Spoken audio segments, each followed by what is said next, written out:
Dr Cóilín Ó Floinn agus be mai caintlibh faoi ábhar na cainte seo fólamóirí fásta na Gaeilge agus a ról braite in aineartú na teanga. Sa caint seo aniu déine me mai íhil sa bhéid ama tá fáca gan Lord libh faoi ólamóirí fásta ag gás minteangacha, fólamóirí agus nua chainteoirí agus an differ a déitú a dhéanamh idir an dá grúpa sin. An sin tar nóirme ar honscadal taide agus déine me Cuid na sonraí ó honscadal a bhhain le fólamóirí fásta a chur bhar láthair agus be me caint ar an dearcú agus ar an inspragu atá ag na fólamóirí seo. An méid den teanga a bhhain siad úsáideas tíomh muid den seo mar ranga agus an ról braite atá acu hain ar darló hain atá acu in aineartú na teanga agus an sin conclúidí agus implachtaí. Is dóithe na smuoine daoine ar ólamóirí fásta is minic smuoine siad ar gcoinne atá rud beag níos sinne ach in sa taide tá déanta tugam sa fólamóir fásta ar gcoinne bí atá críochnithe ar a scoil nó ar a léad 8 mbliana déag díos. Ná tá coppla rud a chur san áú agus muidir caint faoin na daoine seo. Tá a géad teanga nó teangacha sealmhaithe acu agus béidir teangacha eile, so tá tacht ag an chóhéic seo le stór ólas a bhaineann le ar a léad teanga amháin béidir teangacha eile. Agus béidir mar a dúirt Basham agus Faman gur cainteoirí folaí minteanga iad nó latent minority language speakers iad. Rud eile atá táhairta chur san áireamh ná in sa litríocht acadúil tá an áard tarnaithe ar an ceisio agus deirtar gur féidir le ról táhairteach a bheith ag fólamóirí fásta in aineartú minteangacha. Agus sa tír seo ar nóia tá starad ag buint le fólamóirí fásta na Gaeilge, bhí conar na Gaeilge gríomhach ag tús an chéad seoir thart, agus bhí chlár éideachais ísigh an mhór acu agus bhí ag pointe amháin as ceann míle rang Gaeilge de ólamóirí fásta ar bun frídin tír. Ná ní nó na ranganí sin gan chunspóid ar nóia agus dúirt seosú ó gríanna é héin faoi, níl na choláistí Gaeilge déanú dadaí le cainteoirí Gaeilge a dhéanú. Agus sin an chéadobair a chaithés conir na Gaeilge a dhéanú má tá Gaeilge le thart an cin. Cai siad na rudaí atá gola ré ins na choláistí Gaeilge a scuipúir hiúil agus toseacht mar is ceart. Is rud coitianta daoine chuig hairú a chaithú ag choláiste Gaeilge agus ag jeú an ama sin gan iad a bheith abalta iad héin a choisteachú in Gaeilge. Ná ní ó ahanana chodúilteach sin faoin na rangaí seo, dúirt Lilas ó Líra mar hampla the National Reawakening spearheaded by the Gaelic League and its outgrowth Coláiste Olu, the Irish Language College founded in Gorta Hark in Donegal in 1906, and the later establishment of the state in 1921, succeeded in significantly retarding the decline of Irish in my area. Sorry. Dúirte Coláiste Olu and its visitors, professional, well-to-do people from urban areas, scholars and academics, including Pearse Casement and Agnes Farrelly, Henry Morris, J.L. Lloyd, and others, succeeded in giving Irish a new esteem, in some ways rivaling that of English, a position that it had not enjoyed for at least 3 centuries, and he continues. So, má tá an ceart mar bhíon ceart ag Séamus ó Gríanna, agus mana míon se ag jeú an fróise seo mar thorú fólamóirí nó cainteoirí Gaeilge mar dúirt sé héin a chur amach. Could you tar bun in sna choláistí seo in sna ranganí seo?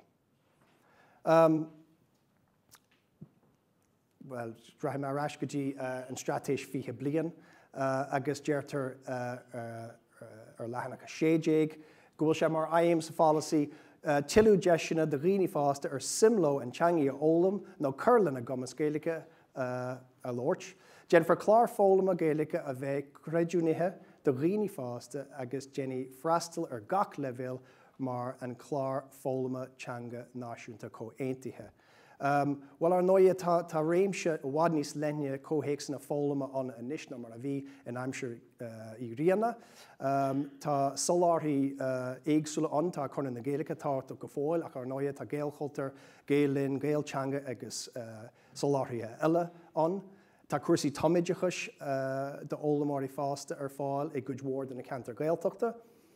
agus tá cinelacha cuasaí agus tastála níos formúla an anis, mar hampla teastas orpach na Gaeilge, teastas sa Gaeilge Garimúil, diploma iarchéim san Idechas agus rudí eile. Bhís an godárlach sin, gnéan an Germant, sin an sláán Germach ar nóia. Ach go dtí seo táidir caint ar nua chaintseoirí agus fólamóirí. In a lán cóhéic sanna déanaan daoine iad a chur le chéile in éon grúpa óháin, ach sílam héin agus daoine eile gur fiú iad a scarú. Ar nóia in sa taide a genta ag Bernie O'Rourke agus John Walsh, tarnaíonn siad ardar an táhacht a bhaineann le nua chaintseoirí i gás na Gaeilge, mar gur scíor mór de chaintseoirí rialta na teanga iad. Ach go dtí tá gceist acu le nua chaintseoirí, well, Ger Sheedson, by the broadest definition, most people in the Republic of Ireland who've gone through the Irish education system have been exposed to the language and could be defined as new speakers. However, we define the term more specifically to include those individuals who acquire the language outside the home and who report that they use Irish with fluency, regularity, and commitment. Dar nóia I ggóhéic sanna ar nós na héireann mar hampla an Bhreatain agus an Alban tá cuid mhór fólamóirí fásta an ag fólam na deangacha sin chomh maith. Agus tan túram léirithe go minic ag daoine éagsúla gur gné hábhachtach de ainneartú minteangacha caintseoirí lán asta. Dúirt Colin Baker mar hampla, adult learning is a way of increasing the stock of language speakers of a threatened language, not only as parents who transmit that language to their children, but also as employees and employers, for example, to give the language a purpose and function. I ggóhéic na Gaeilge áfach is beg fólamóirí darna teanga a héana rá le bheith ina núsadóirí rialta teanga agus tá sin léirithe ag Walsh agus O'Rourke chomh maith. Ach, an méid acu a dhéanaan an tathrú sin, nó an taistrú ó bheith na bhólamóirí go dtí na gaintseoirí, tuigeann siad an ról atá acu in ainneartú na Gaeilge. So, munar bonin fólamóirí agus nua caintseoirí go dtí tá I gceist leis an dá grúpa. Okay? Well, tá tidirealú seo denta I Jeremy eile ag daoine go siar ar léad go dtí 2002, Vivian Cook, rinne sin idirealú idir fólamóirí tíadó agus caintseoirí nó úsadóirí tíadó, agus dúirt gur féidir le fólamóirí tíadó a bheith ina gaintseoirí rialta ach ní honan an dá grúpa. Tá próisis a bunch leis an aistrú ó bheith I d'ólamór go dtí go bhfuil tú I do caintseoir rialta. Agus tá bailí tradiisiúnta an leis an aistir sin a dhéanú, frídin na córas Idechas ar nóia, rangan do dhaoine fásta, an chian ólam agus an riamh ólam, agus le blianta beag an nuas tá bailí nua an ólam féin riartha, ar lína nó trí leortaí, grúpi riamh córá, na man hóisialta agus eile. Ach faríor bíon tarú agus tarthaí éagsúla an fróise seo go minic ag brathar an grúpa agus brathar an bhealach ina déan siad ina gceann. Cuid acu fáanann siad ina ólamóirí tíadó. Cuid acu banan siad an dá hangachas amach. Cén cuid acu rá le bheith ina nua caintseoirí nó ina gaintseoirí rialta tíadó. Agus is fiú an ceist a chur an bhfuil caint ar phobal éagsúla teanga an seo. An cheist a ascríonn á seo ná until le fólamóirí dul isteach le héin phobal spricthanga nó bhfuil aimimena eile acu. So, le inniuchu a dhéanú ar cuid na ceistení seo, chuir me tionscadal ar bun agus fáilsiú leor bunithe ar in fiche. Bhí trí chéims sa taide a bhí ceisneoir an sin taskmasúnithe cainte agus an sin aglah le struchtúrtha le fólamóirí. Bé me sig díú inis na sláán atá agam an seo aniu ar an chéad chuid an ceisneoir agus an sin na haglah. Na daoine bhí gceist in sa tionscail seo thug me sé fólamóirí gníomhacha orthú sa bhéid gur siad ar fád freastal ar ranganí nar a ghlach siad páirt sa taide. Agus bhí levéal éagsúil cumas agus cuasaí éagsúla acu, cúlraí éagsúla acu. So ó ádó go dtí si a héin ó híomh levéal cumiste, agus bhí éardaní ar nóia ina measc ach Spáinní agus daoine san níosal tír agus mar sin de. Now, giri sibh gáú le statistiki, ach maidir leis an dearcú a bhí acu I le ólam na Gaelic agus a le na teanga agus an tinspragu a bhí acu, is true nach bhfuil pointer agam an seo, ach tá an manscór an sin in acha le aim na scálaí an sin a léirí in ma bhí Mark bhí sin as seacht ar nóia, ach Mark ard sin go raibh dearcú dearafach acu I le na ráiteas a bhí in sa scála sin. So feici sibh gúil dearcú an dearafach acu I le cainteoirí Gaeilge agus go raibh siad dírithe nó spragcha I dro imascú teanga nó in integrativeness agus an sin bhí siad rudbeag níos dúiltaí, ní raibh siad go hiomlán dúilteach ach I gás cúisin a practicúla a bhain le fólam na teanga agus ar éir sin. So tá muidir caiidir a gcuine bhfuil spragu ar le acu leis an teanga a ólam ach mar echas muid insna sleánán ina dhé seo níl an scéal có siimplí sin. So maidir le céco minic as a lóran siad an teanga, seo na freagaí a thug siad ar cuid den ráiteas a bhí sa heisneoir. Maidir le mar hampla go lóran siad an teanga có minic agus is féidir, bhí siad an omláin níos dearafaí le nó mar bhí siad le cean cuid den na ráiteas eile. Bhí siad an dearafach an le an ráiteas seo. I speak in Irish to my classmates in the classroom. Ach ní raibh siad go dearafach céanna faoi cacu an lóran siad an teanga tíomh muid an seomrang, ach go fáil an dearafach. Ach bhí minlach ar léthe dúirt go mbíonn faite sortú nó imní agus iad a lórt na teanga tíomh muid an seomranga. Agus tá siad beidir níos lúna chuig go fan géad acu a dúirt go raibh siad go mbíonn imní orthú agus iad a lórt le daoine bhfuil Gaelic níos fearr acu na mar bhí acu hain. So,